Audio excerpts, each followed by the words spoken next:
Hi friends, this is Storyteller Creeps, and this story is called Dear Abby. Dear Abby, we've never met before, so this may seem a bit odd, but I feel this is necessary. My name's Jay for starters. I work the checkout line at the grocery store up on 67th Street. You know, the one with the parking lot that's way too big for the store itself? Yeah, that one.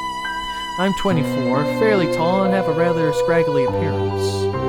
You probably wouldn't recognize me if I came up to talk to you. I don't have a very memorable face. I don't really know why I'm telling you all this, to be honest, but this isn't the point of me writing you. I was working late at night yesterday. It was a very average day for the most part. Nothing too exciting happened, but you'd be surprised how interesting this job can get at times. I'd been reading some book. The guy that worked the counter the shift before me had left. It was some really crappy murder mystery chock full of cliches. Incredibly boring if you ask me, but it's something to do, I guess. When you showed up though, my whole night changed. I don't know exactly what it was about you that caught my attention at first, but as soon as I saw you, I got this odd feeling. A weird mix between excitement and terror. That's the best way I can describe it, at least. I saw you walk into my line and I quickly composed myself. I've been slouching down in my chair for a while since I rarely ever get anyone in my line. It was only when you got closer that I realized what about you had caught my attention. You were absolutely beautiful. You walked up and said, "Hey," and had me your cart. I could tell by the way you were talking and the way you looked that you were very sleep deprived.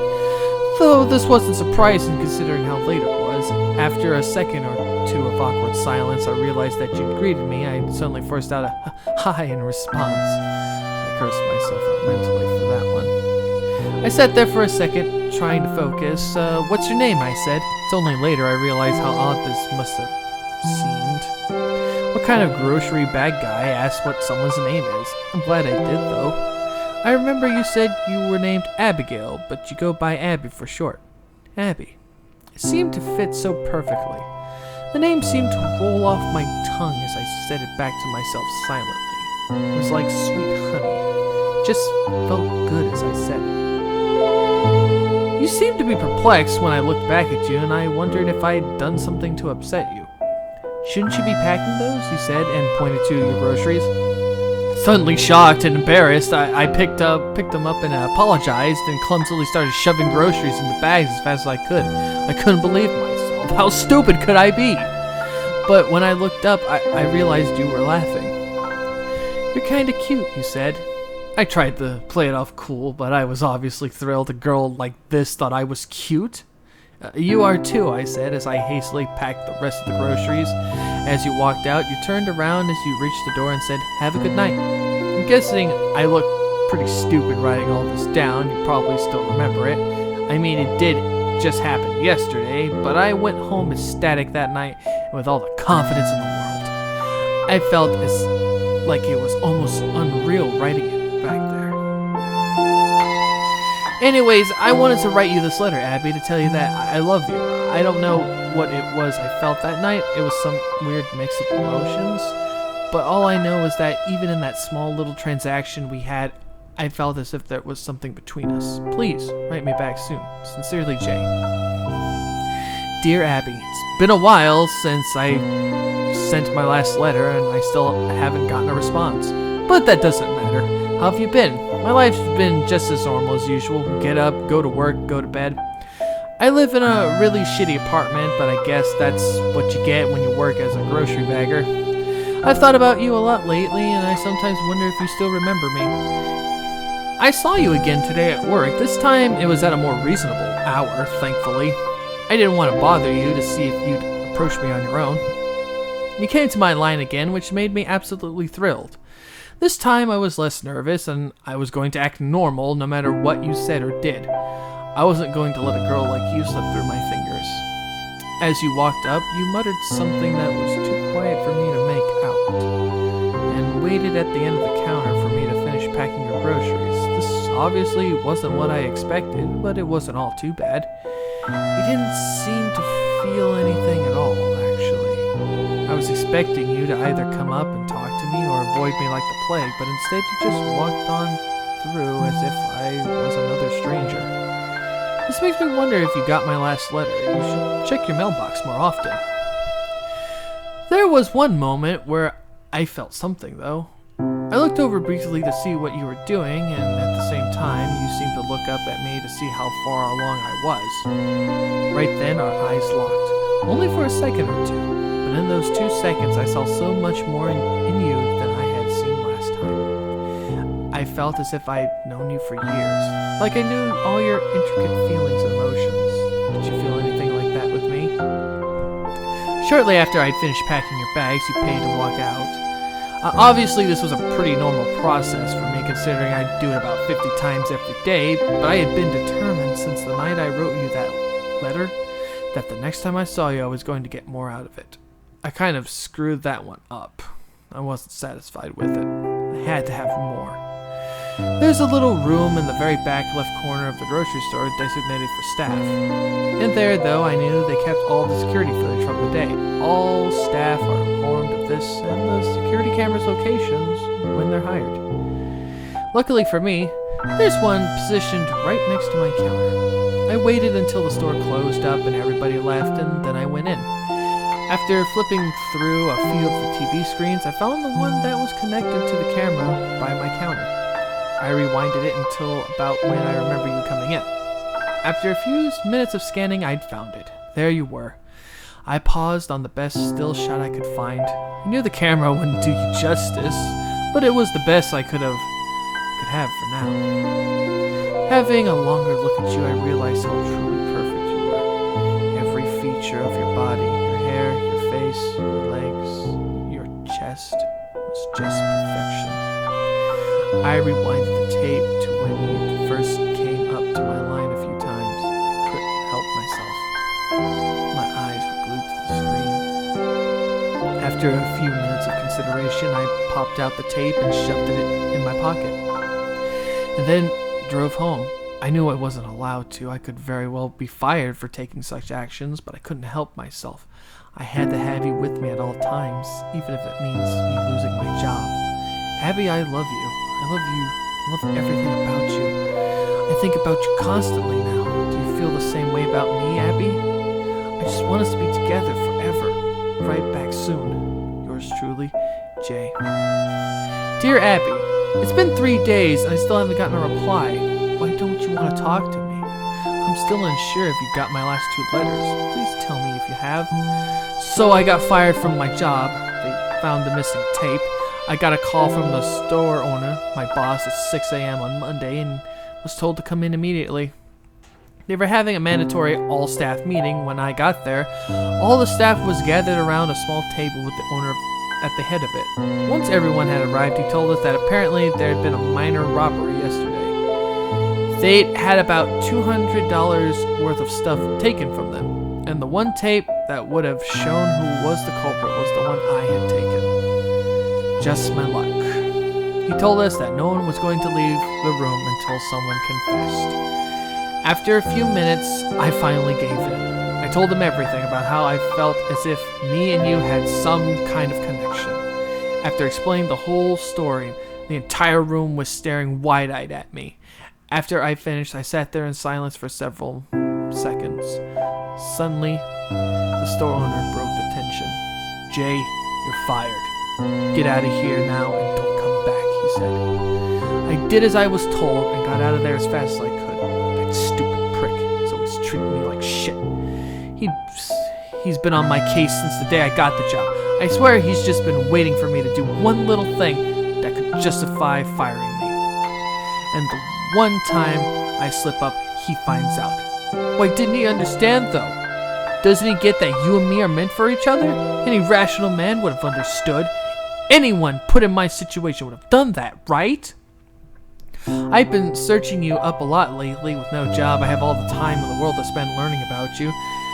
Do you know how much you can find out about someone with just a first name and a town of residence? I found out your last name was Marot. What a beautiful name. Abby Marot. Marot? I can't help but say it aloud whenever I think about you. I also found out you're 24. And you only live a mile away from me. I drove down to your apartment complex today. Looks very nice, much nicer than where I live. I asked to see you multiple times, but I was told that you weren't there every time. I felt more and more discouraged every time, but I was determined to see you again. After a few hours of asking, I decided to stay back in the parking lot for a while, waiting for you to come back, and after many hours of waiting, you did. It was late at night, around 10, I believe. I saw you pull up in your car and get out. I felt a sudden rush of warmth at seeing your face again. I know I have the security tape to look at, but it doesn't compare to seeing you in real life. I made sure to record it for later when I was at home. This time with a much higher quality camera. I wanted to capture as much detail as possible. I didn't know the next time I would see you, and the security tape wasn't enough for me anymore. I asked the woman at the front desk multiple times what your new room number was, but she refused to tell me. She thought I was some sort of creep. See, Abby, these people don't understand us. They don't understand what we feel for each other. I ended up waiting in that parking lot for a little while longer, until someone came out. After talking to him for a bit, he told me that what your apartment number was. He didn't want to talk at first, but I made him. You'd be surprised what you can make people tell you when you're holding a knife to their chest. Don't worry, I didn't hurt him too bad. But we can't have someone interfering with us. Don't you agree, Abby? I'm sick of all these people trying to keep us apart. I ended up watching you from the parking lot for a while. Once I found out your room number and how the rooms in this complex were organized, it wasn't hard to locate it. You should be more careful about shutting your blinds, you know. I was easily able to watch you from the parking lot. I can't get you out of my head anymore, ever. All I do is watch that video I took of you over and over, Abby. I want to be with you forever. I want to wake up in the morning to see you next to me in bed. I cannot wait until the next time I see you again. Love, Jay. Dear Abby, I have some really exciting news, Abby. I'm moving in with you. Aren't you excited? We could spend hours and hours and hours together. It'll be just perfect. Let me explain. My job paid just enough so I could make rent and pay for food every week. Because of this, I had little to no money in savings, nowhere near enough to last a very long time. When you take that money flow away, it doesn't take very much time until you have nothing left. I was able to get by for a few days, but just today I got evicted. This could actually be better than I had originally thought. I wouldn't be surprised if that guy that gave me your room number has been able to contact the police by now. This way, they won't be able to find me. And we get to spend all the time in the world together. It's perfect, isn't it? I made sure to bring all my tapes and photos I've taken with me, though, and my cameras, of course. You should really tell whoever's managing your apartment complex to get better staff. I was able to get by security easily. I went up to your room and knocked on the door, but I got no answers, so I decided to get in by other means. After scanning the footage I took from last night over a few times, I noticed that you have a ventilation shaft in the corner of your room. Not surprising considering how hot it can get in the summer here. I figured there had been some kind of maintenance hatch that I could get in through. After a few minutes of looking around, I found a door at the end of your hall that seemed to be some kind of staff room. Luckily, there was a way to get into the fence there. I climbed through them until I got to your room. It was very cramped and hard to move around in, but I managed. When I got there, though, I felt a rush of success. I figured since the lights were out, I couldn't see you, that you weren't home. But I'm patient. I scanned every part of your room, trying to memorize all the intricate details. Your scent overwhelmed me as I sat there. I had caught it briefly during the 2 times I saw you at the store, but never this strong. It was mesmerizing. I couldn't quite place my finger on it, but it reminded me of something. It was almost like peaches. I sat there hunched over for a few hours, though I've taught myself to be extremely patient. I can sit motionless for hours at a time, not moving a muscle. No one was going to notice me.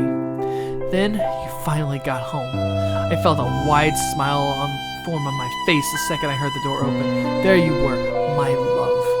Of course, you took no notice to my presence. The light in your room seemed to be angled perfectly so you couldn't see anything in the vent after the first few inches. I tried to contain my excitement, but I started breathing very heavily.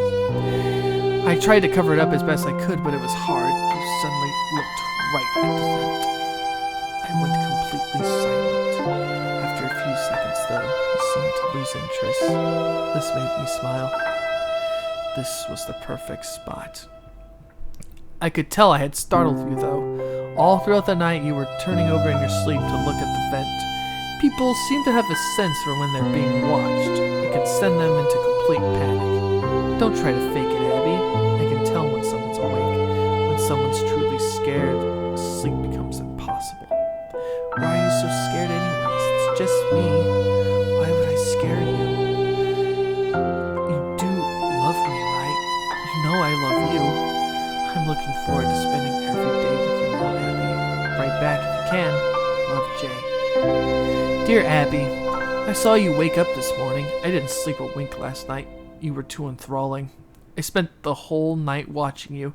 I couldn't help it. Any time I tried to look away, my eyes seemed to be drawn back a few seconds later. You looked even more amazing when you were sleeping, you know. You'd be surprised how much you can learn about a person's personality by watching them sleep. I was tempted to get out of the vent to get a better view of you multiple times in the night, but I resisted the urge. I couldn't have you figuring out I'm here. Not yet, at least. You seem to spend a lot of time in your bathroom in the morning. I assumed you were taking a shower or putting on makeup. Why would you do that, Abby? Anything you could do to change the way you naturally look would only cover up your true beauty. Why would you want to do that? Don't you want the whole world to see what I see in you? You left shortly after to work, or at least that's what I assumed. After careful consideration, I decided to leave the vent. I slipped my hand through one of the slits and felt around for one of the bolts. The surface of the vent was very smooth, which made them very easy to find. I grabbed into one and twisted as hard as I could, and finally was able to pop it off. I did this with all the other bolts and finally removed the grating. The first thing I did was go over to the bathroom. I quickly disposed of everything I could find that you could use to mask your face. That stuff disgusts me. This way everyone will get to see you how you truly are. I also found something else in there. Your hairbrush. I grabbed it and brought it close to my face to examine it. It was a dull blue with a very thick, rounded handle. But that wasn't what interested me. The hairs. That's what made me so interested. I took a good few minutes to pull every one of them I could see out and line them up on your counter.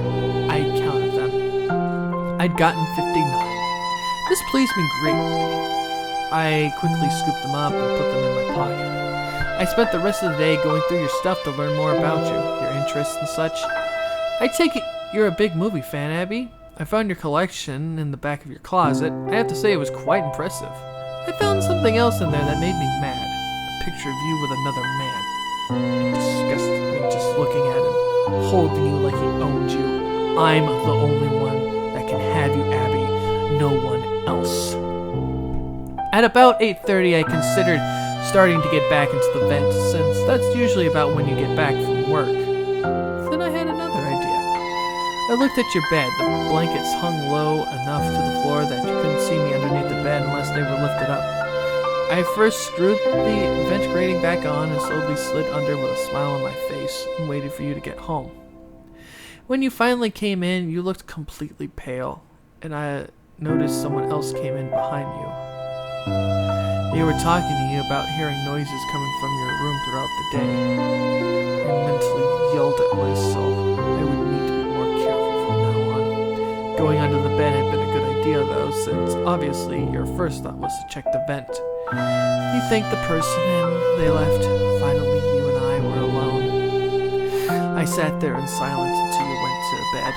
It seemed to be an eternity before you did. I wanted to get a closer look at you tonight, and this was my chance. You got in bed and turned off the lights.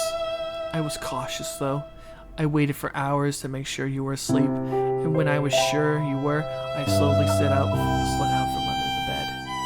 And I saw you there. You looked absolutely stunning. Every curve of your body was perfect. Every little detail was beautiful. I was in awe just looking at you. I reached out my hand and I started to stroke your face. It was soft like silk. I felt felt myself starting to get hard. The beauty was overwhelming. I slowly reached down and started to pleasure myself.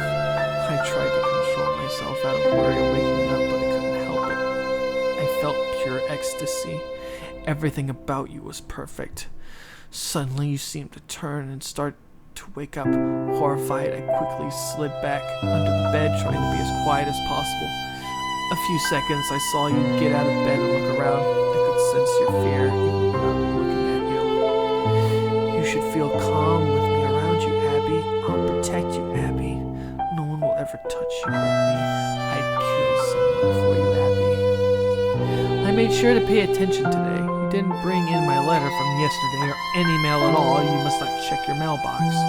I'm going to change that, though. I'm going to leave this one on your desk tomorrow. Oh, I forgot to mention. I'm making something special for you. Check in your closet after you read this. Yours forever, Jay. Dear Abby, I spent more time today working on the surprise while you were at work.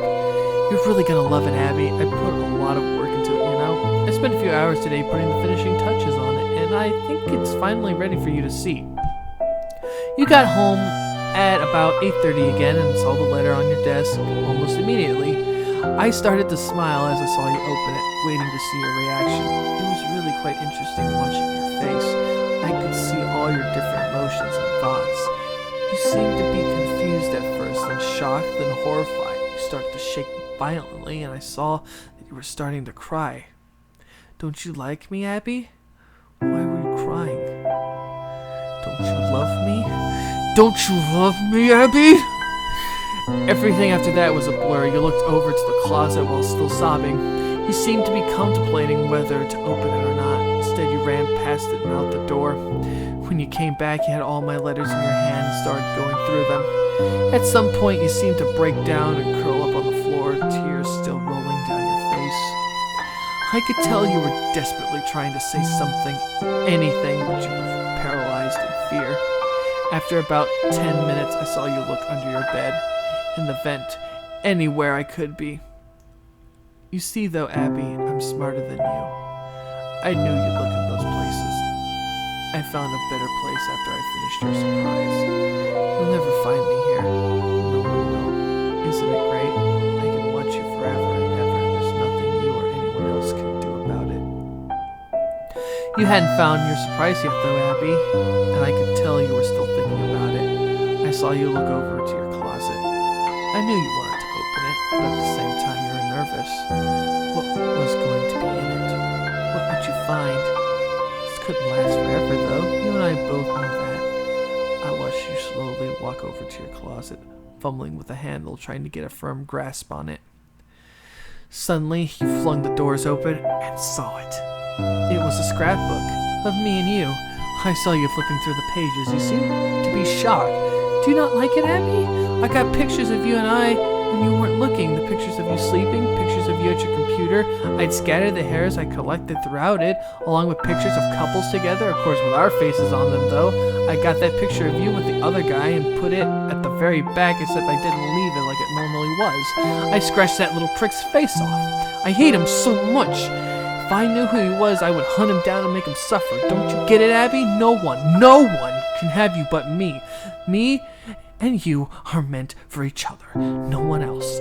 I watched you sob for another 30 minutes and then got up and run out of your apartment. Shortly after, you came back with multiple policemen. This shocked me. Did you not like the surprise, Abby?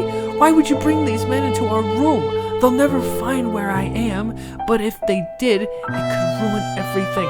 All my work from the last few weeks would be for nothing. You wouldn't want that, right, Abby? I'm exhausted from today's work, and as much as I love you, I need sleep, Abby. Have a good night. I love you. Love, Jay. Dear Abby, do you see what you've done to me, Abby? Do you see what you've done? I woke up at 8 a.m. to see you frantically packing your bags. I was confused at first, but then I understood. You were leaving me. You don't love me. You don't love me. How could you do this to me, Abby? You were the only one I wanted in life. I had nothing else to live for, but when I first saw you, I saw a glimmer of hope. I thought that I'd finally have reason to wake up in the morning and go on with my shitty life, and you went and threw that away. How could you do this to me, Abby? A few seconds after you left your room, I got out of my hiding spot and followed behind you. I saw you throw your bags in the back and then get in your car and start it. I was gonna let you get away though, Abby. I would never let that happen. I ran as fast as I could to your car and smashed out the window and dragged you out. Did you think that you could get away from me, Abby? I had to hit you over the head to knock you out. You were making too much noise. Someone else, someone that didn't understand, could have seen and ruined everything. Well, I had a plan if you reacted like this. I drove out to the storage unit at the edge of town. I reserved a slot the day I decided to move in with you. I drove up and unlocked it. I grabbed you and carried you inside with me. It had only been a few minutes, so you were still unconscious. I made sure to check through your pockets and make sure you didn't have your phone with you.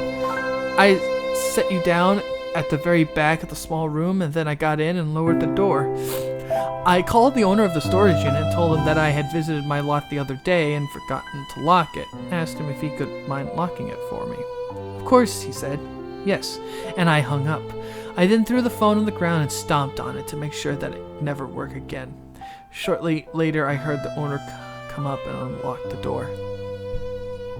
About an hour later, I saw you start to get up. I first heard a very faint grunt, then I saw your legs start to move.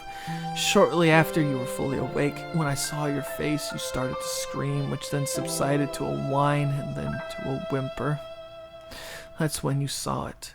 The only one other thing in the room. My knife. It was obvious why it was there.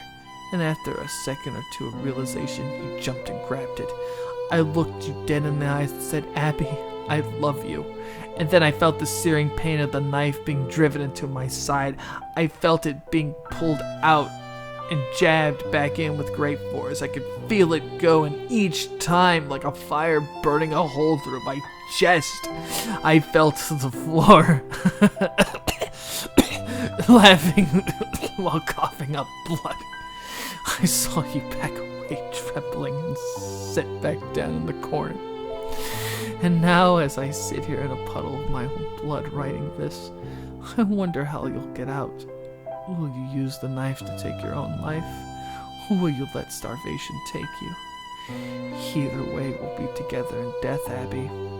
Together from the day I saw you till the day we both died, just as I wanted it. And as you sit there crying, I can tell you come to this realization, Abby.